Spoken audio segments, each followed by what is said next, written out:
প্রকৃতি আমাদের জীবনের এক অপরূপ উপহার।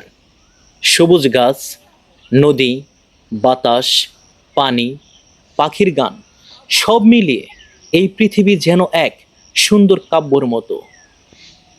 ভোরবেলার নরম আলোতে যখন গাছের পাতায় শিশিরের ফোঁটা ঝলমল করে, তখন মনে হয় প্রকৃতি যেন নিজ হাতে আঁকা এক শিল্পকর্ম। নদী আমাদের জীবনের প্রতিচ্ছবি। সে বয়ে চলে আপন গতিতে, নিরন্তর, নিরবধি। নদীর স্রোত শুধু পানি বয়ে নিয়ে যায় না, সে নিয়ে যায় স্মৃতি, ইতিহাস এবং ভবিষ্যতের সম্ভাবনা। নদীর পাড়ে দাঁড়িয়ে থাকা সবুজ গাছগুলো যেন সেই স্মৃতির সাক্ষী। পাখিরা ডেকে ওঠে গাছের ডালে, বাতাসে দুলে ওঠে পাতারা, আর চারপাশে ছড়িয়ে পড়ে এক স্বর্গীয় প্রশান্তি। প্রকৃতি কখনো কথা বলে না, তবুও তার ভাষা বোঝা যায় হৃদয় দিয়ে। গাছ আমাদের ছায়া দেয়, ফল দেয়, অক্সিজেন দেয়, তবুও কোনোদিন কিছুই চায় না। পানি আমাদের জীবনের মূল উপাদান। এক বিন্দু পানিও প্রাণ বাঁচাতে পারে। আমাদের অযত্নে সেই পানি হারিয়ে যেতে পারে। তাই প্রকৃতিকে ভালোবাসা মানে নিজেকে ভালোবাসা।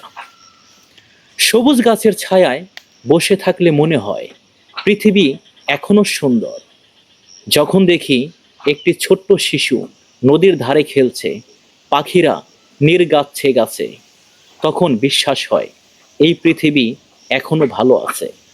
তবে সেটা ধরে রাখার দায়িত্ব আমাদেরই। প্রকৃতি আমাদের মা।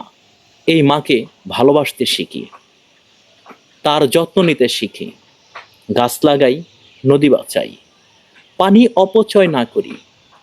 প্রকৃতির সাথে বন্ধুত্ব করলেই জীবন হবে আরো শান্তিময়, আরো সুন্দর।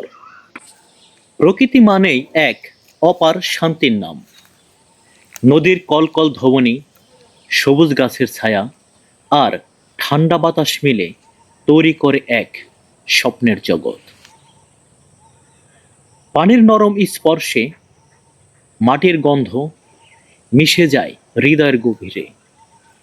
গাছপালা যেন প্রকৃতির নীরব বন্ধু, যার অকথায় আমাদের বাঁচিয়ে রাখে। আর নদী, সে তো চলমান জীবনের প্রতিচ্ছবি। সে বয়ে চলে আপন ধারায়, নিরবধি।